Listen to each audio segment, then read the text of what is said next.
তো নতুন একটা দিন নতুন একটা ভিডিওতে তোমাদের সকলকে স্বাগত।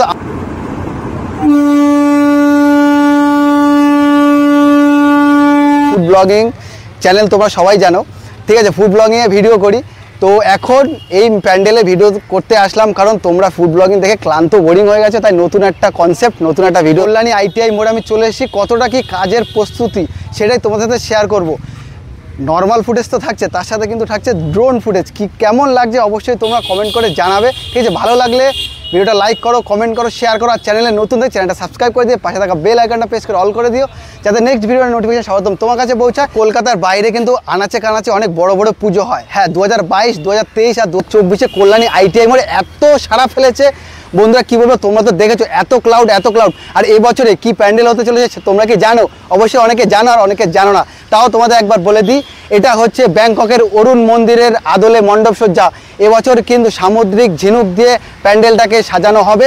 আর কতটা কাজ হলো সেটা তোমরা দেখতেই পাচ্ছ। কাঠামের যে কাজ সেটা কিন্তু প্রায় কমপ্লিট। আর কদিন পরে আমরা কিন্তু প্যান্ডেলে দেখতে পাবো যে সামুদ্রিক ঝিনুক, সেই ঝিনুকের কাজ। তাছাড়া কিন্তু মায়ের গয়না, সেই গয়না কিন্তু মানে সোনার অলংকার দিয়ে কিন্তু ভাজিয়ে তোলা হবে, ঠিক আছে, মাকে। তো অবশ্যই চ্যানেলটা যদি নতুন হয়ে থাকো চ্যানেলটা অবশ্যই লাইক, শেয়ার, কমেন্ট করে রাখো, ঠিক আছে। এই হচ্ছে মণ্ডপ, আর এই মণ্ডপের এই হচ্ছে গলি। আর গলি দিয়ে কিন্তু আমি এখন যাচ্ছি ভেতরের দিকে, ঠিক আছে।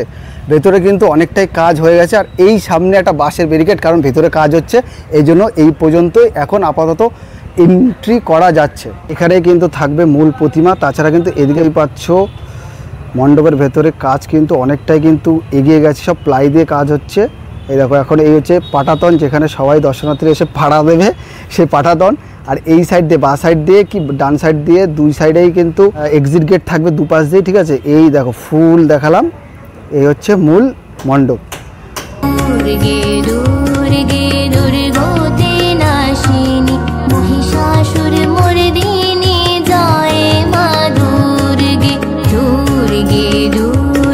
আমরা কিন্তু এই কল্যাণীতে আগের বছর 2023 দেখেছিলাম চীনের গ্র্যান্ড লিসবোয়ার ক্যাসিনোর প্যালেস। এবছর কিন্তু অরুণ মন্দির, ঠিক আছে, সেটাই আমরা দেখতে পাবো। আগের বছর থেকে এবছরে কিন্তু লাইটের চমক কিন্তু অনেক দ্বিগুণ থাকছে।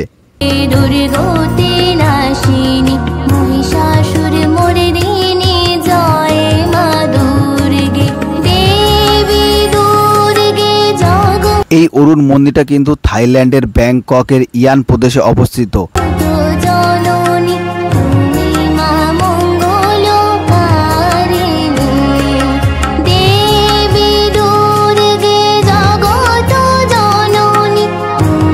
মন্দিরটা আসলে ভোরের মন্দির। থাইল্যান্ডের দেশের সবচেয়ে আকর্ষণীয় স্থাপত্যগুলির ভিতরে একটি হলো অরুণ মন্দির।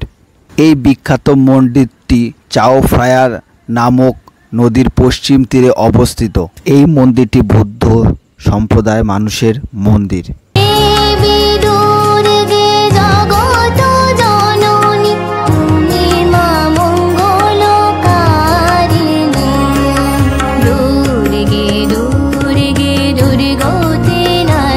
এই মন্দিরটি প্রথম প্রতিষ্ঠা করেছিলেন যুবরাজ রাজানুভব। মন্দিরটির বর্তমান নির্মাণ অবশ্য রাজা তাকসিন।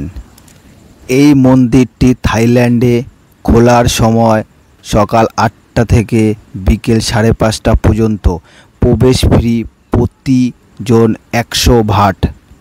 তোটা জানলাম ততটাই তোমাদের সাথে শেয়ার করলাম। এই মন্দিরটি আমরা দেখতে পাবো এবছর কল্যাণী ITI মোড়ে।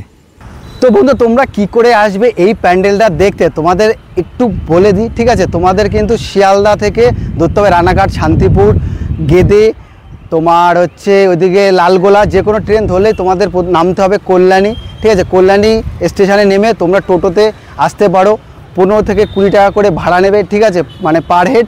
এই মানে ITI কলেজের মণ্ডপের সামনে আসতে আরও তাড়াতাড়ি কি করে আসবে সহজে তোমাদের বলে দিচ্ছি। তোমাদের কিন্তু আসতে হবে শিয়ালদা সীমান্ত লোকাল, কল্যাণী ঘোষপাড়া স্টেশনে নামতে হবে। ওই স্টেশন থেকে পায়ে হেঁটে মাত্র 5 মিনিট থেকে 3 মিনিট লাগবে, তোমরা এই মূল মণ্ডপের সামনে চলে আসতে পারবে, ঠিক আছে। এইটুখানি ইনফরমেশান তোমাদের দিয়ে দিলাম। যদি ভিডিওটা কিছু ভালো লেগে থাকে তাহলে লাইক, কমেন্ট, শেয়ার, সাবস্ক্রাইব করো, সবার সাথে ভিডিওটা শেয়ার করো, ঠিক আছে। তো আরও ভিডিও কিন্তু কল্যাণীর প্যান্ডেলের আসবে। তো আজকের জন্য টাটা।